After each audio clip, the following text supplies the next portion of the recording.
Another charge that he cleared was onto the rear of the BSB's unit. Now this wasn't looking good because I wasn't too sure if wolves were unit strength 1 or 2. I think they were unit strength 1 only, and there was 4 left. And he plowed through the fanatic, killed one more, so he wasn't negating my rank bonus being only unit strength 3 now. So that was a big thing as well, because he did knock out one orc and didn't manage to kill any wolves in return. But with the BSB 3 ranks standard outnumber, I did crumble that dire wolf unit. So close combat. The Savage Orc Boys went first, and they overran, managed to knock out the skeleton unit with ease. And the close combat with the warriors and my Black Orc Warboss. Issued a challenge, and his vampire was more than happy to accept. He was striking first, and did a couple of wins on the wyvern. But in the end, my Black Orc Warboss managed to slay the vampire in return. I still did lose combat, I think, because he had a musician. I think that was the only difference that we had.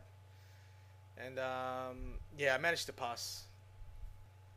Although I gotta admit that I was very nervous when it came down to the dice roll for the break test. Now in this picture, this is actually turn 5. I've charged my Goblin Big Boss out of his unit and onto the Graveguard there, and facing the Lord in return. Yeah, and I've also charged the Night Goblins onto the flank of the Skeletons, so having all those static res was going to help big time. And also in this picture you can see that I've simply just turned my Savage Orc Boys around because they weren't going to do anything else. Shooting, did nothing really. I did manage to shoot down his other corpse cart with a rock lobber on a partial.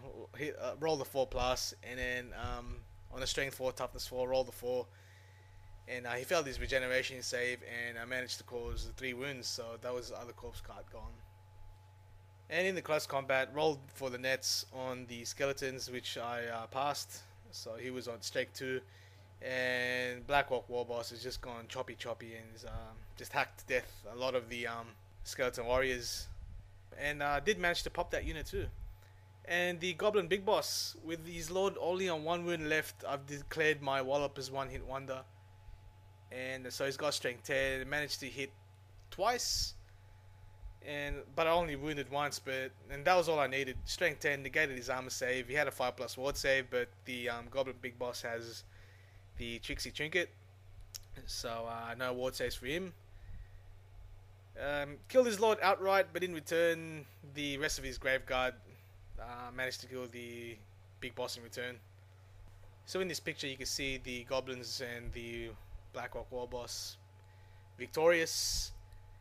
And yeah, his Lord gone, so he had to take two crumble tests with his turn 5 coming up and turn 6.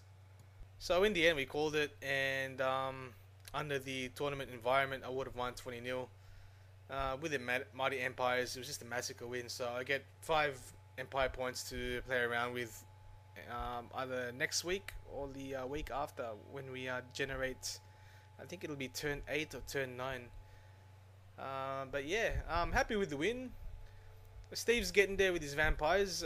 He started off with the Ogre Kingdoms and went off with the vampires, and I think he's a lot more confident with these guys, which he should be, because yeah, he did pretty well in this game. Just he fluffed a lot in the close combat, and at the start of the game I think he just deployed his script ghouls at the wrong place.